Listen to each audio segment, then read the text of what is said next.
This is an overview of my F18 Hornet cockpit for DCS, built around a normal PC desk and 4 very cheap side tables. Starting on the right hand side, first thing is keyboard and mouse and a notepad for jotting down quite important notes for in game. There, I'll use that all the time. The next first panel we'll come to actually isn't an F18 panel, it's a more of an in-game one. It covers all my F keys, so I'm not having to use the keyboard very often. Also have shortcuts for toggling through the text, on-screen text for SRS, and turning on Viacom Pro, which is my voice activation settings setup. And next comes along is the sensor panel, so I've got things like radar, INS, the FLIR pod and the laser designator. We then move on to the lighting panel, and this, as you can see, links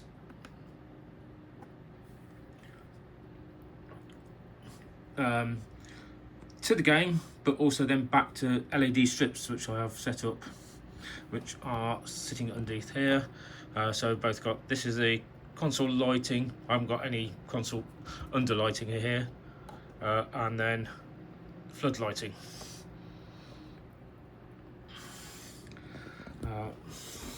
If we move up now, this is my canopy switch, just a simple three-way switch for opening and closing the canopy.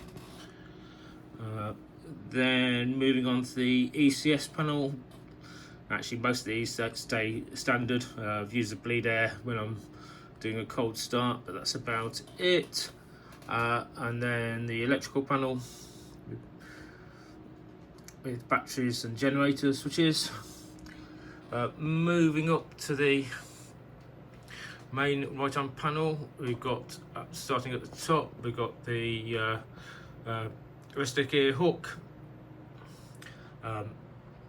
We have the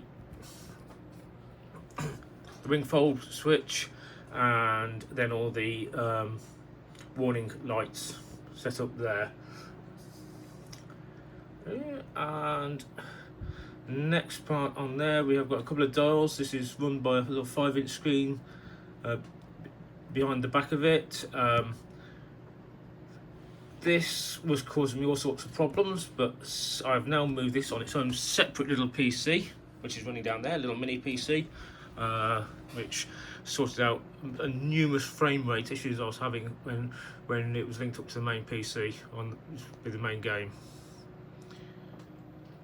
Moving on to the bottom panel, this is a few extra switches which normally would sit up in the front console or behind the joystick, which I use quite a bit, but I've just made up my own little panel for this one, just so I can get to use them easily.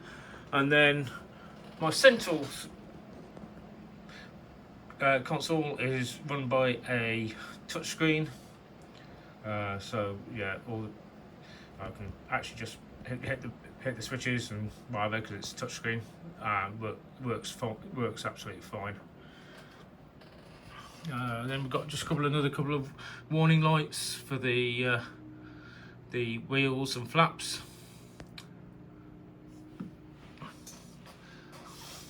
Moving on to the right side, again, this is not exactly as it is in plane, but I've got my master arm, edge ground, air to air switches, and the master caution light, and then the landing gear lever. And then we have all the rest of the switches on there, such as the anti-skid, launch bar and flaps. The jettison select switch is in there, but doesn't actually do anything at the moment. I do need to get that wired up and sorted. And then the parking brake, which does work. Moving down, got the fire test switch, which rarely use. It's only used in cold starts, and even then I don't tend to use it very often.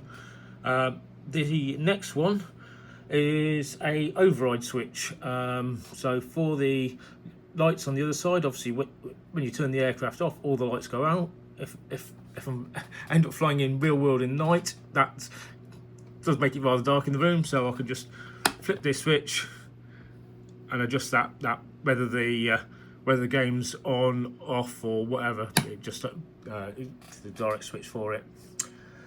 We've then got the main HOTAS system, Ryan 2.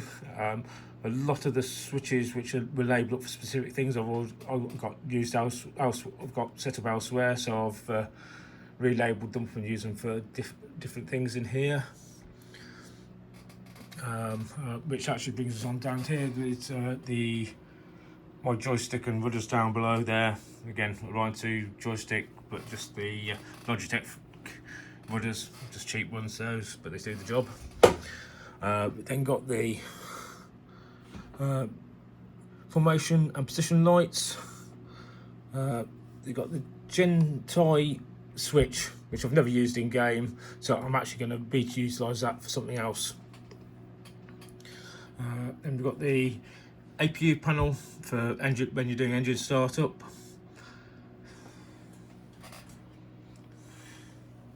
The fuel switches, so for dumping fuel, air-to-air refueling, etc. Rudder trim and FCS reset here, and then the latest panel I've done, which is the IFF and volume panel.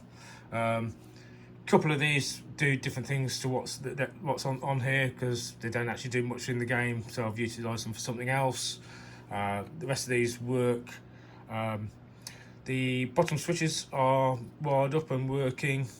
Not really use them in game, but they do what they're saying there. These top 4 switches and dials are in, but they're not actually even wired up at the moment. And finally, the OBOGs, or the oxygen switch. The top switch is wired in, bottom switch I haven't bothered. It's in, but not doing anything. Yeah, and that's it. Hope you enjoyed.